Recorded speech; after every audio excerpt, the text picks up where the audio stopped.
Ano, Bobby? Aalis muna ako. Okay lang ba kayo dito? Oo naman. Sir, hindi na rin naman kami magtatagal eh. Napagbigyan ko naman na si Lola dun sa gusto niya na makita ka. Tsaka, i-convince ko na lang mamaya na umuwi. Ganun ba? Okay lang naman sana kayo mag-overnight dito dahil may ekstrang kwarto dun sa taas para kay Lola Isang. Tapos, ikaw, pwede ka namang tumabi dun sa akin sa kwarto ko. Alo, siraulo ka talaga.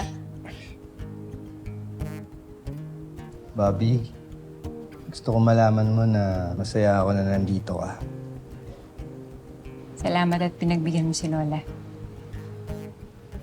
Layot.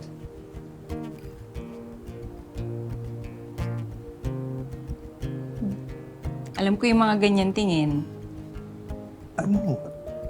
Baka naman pwedeng isang goodbye kiss lang. Alis na ako eh.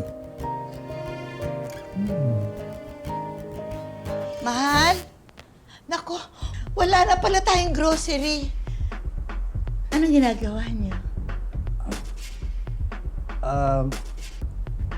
Isang, pinag-uusapan lang namin yung tutulugan mo dun sa taas.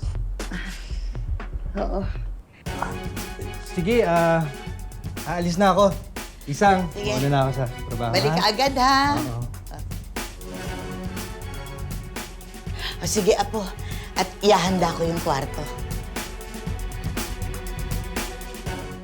Balikan natin yung haunted house na pinuntahan natin last time. Sige, G. Sama natin si Mira. Sige ba? Oh, Torres, De Jesus, sama kayo? Balikan natin yung haunted house na pinunta natin.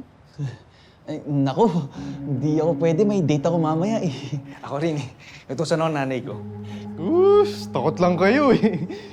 Naku, mukhang tayong dalawa na lang pala mamaya, Noble. Mukha nga eh. Sige lang. Ay, huwag banda. Ghost hunting, sir. Gusto mo ba sumama sa amin? Ghost hunting. Ghost? Naniniwala kayo ron? Oo, di ba? Pwede naman. Sige, sama ako. Pero, pag wala tayong nakitang ghost, ililibre niyo ako, ah. Yun lang pala eh. O sige. Bok, gusto mo sumama sa amin? Ha? Saan lakad niya? Mag-ghost hunting daw kami. Ano, tara, tama ka. Ghost hunting? Oo! Gusto ko sana, kaya lang hindi ako pwede. Naantay ko si Tonyo. Oo, may sasabihin ako sa kanya. Sigurado ka, ayaw mo, ah. Oo, di naman totoo yung mga ghost-ghost na yan. Tara na. Sige, sige. Sir.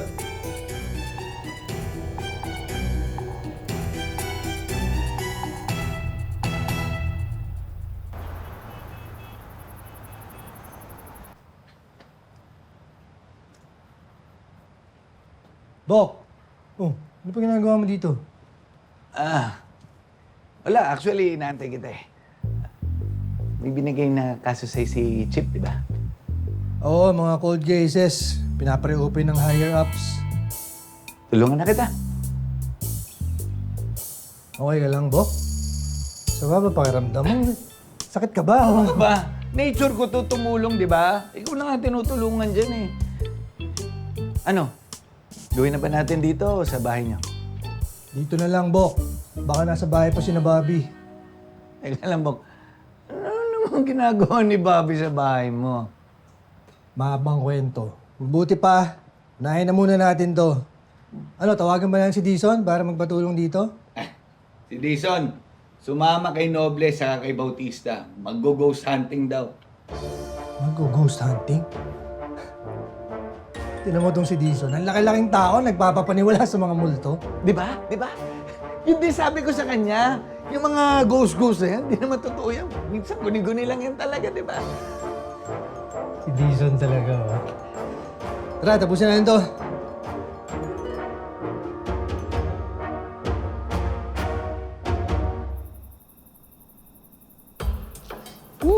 Ayan. Nakakatakot naman dito. Parang feeling ko may nanonood sa atin eh. Basta kapit ka lang sa akin. Kahit anong multo o maligno pa yan, sisiguraduhin kong hindi yan makakalapit sa'yo. Aba, ayos ka din, Noble. Talagang nagpasagot mo si Mira sa mga ganyang hirit mo. Bautista, excuse me. Siya ang nanligaw sa akin. Teka. Ako hindi ako naniniwala sa multo. Pero mas hindi ako naniniwala sa sinasabi mo. Actually, totoo po yung sinasabi niya. Ako po yung unang nanligaw. Ayos ka din, Noble, ah. Seminar mo nga rin si Torres at si Jesus para magka-girlfriend na rin. Naku, sir, mukhang walang pag-asa na yung dalawang yun. Puro yabang lang, pero torpe talaga. Teka lang. Ano? Kwentuhan na lang ba tayo rito? Hindi, sir. Tara, doon tayo sa likod.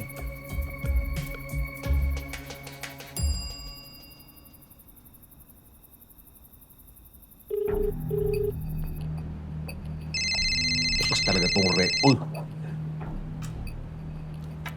Nick, napatawag ka. Ano problema? Bumalik nga dito yung mga nandito kagabi. Yung isa mukhang pamilyar, mukhang reporter yata. Reporter at saka pulis? Natulugan na kaya kayo? Hindi, boss. Ayun nga ang pinagtataka ko eh. Kasi kagabi umalis sila ng takot na takot. Nick, gawa mo ng paraan. Siguraduhin mo hindi na sila babalik dyan. Wawarningan na kita. Pag na-discover nila yung mga kargamento na nandyan, malilintikan kayo kay boss. Maliwanag! Sige, boss. Ang bahala. Kuya, Okay. Padalaw ka. bigla ko kasi namiss si Daddy eh. Itong office na to, itong lugar na to. Parang mas naging bahay pa nga niya to kaysa sa bahay natin eh. Yeah. Workaholic talaga si Dad. Kahit nung nag-aartista pa lang siya. Kaya nga eh, lagi siyang nasa trabaho. Wala na siyang time para sa atin.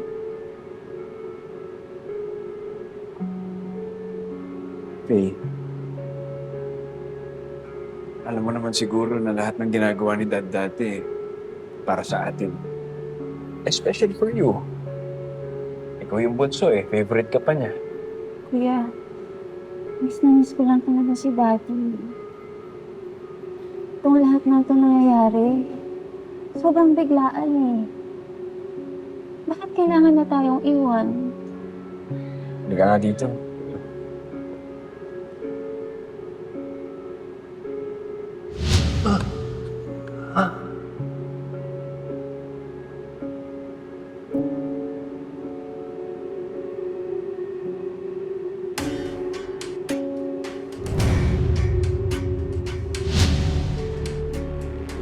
Oras na rin naman ni Dad.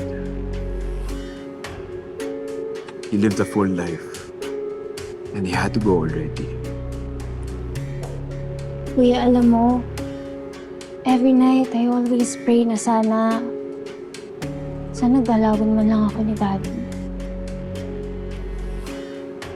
Kasi miss na miss ko na siya eh. Pero wala eh. Kahit isang beses din naman lang niya ako dinadalaw.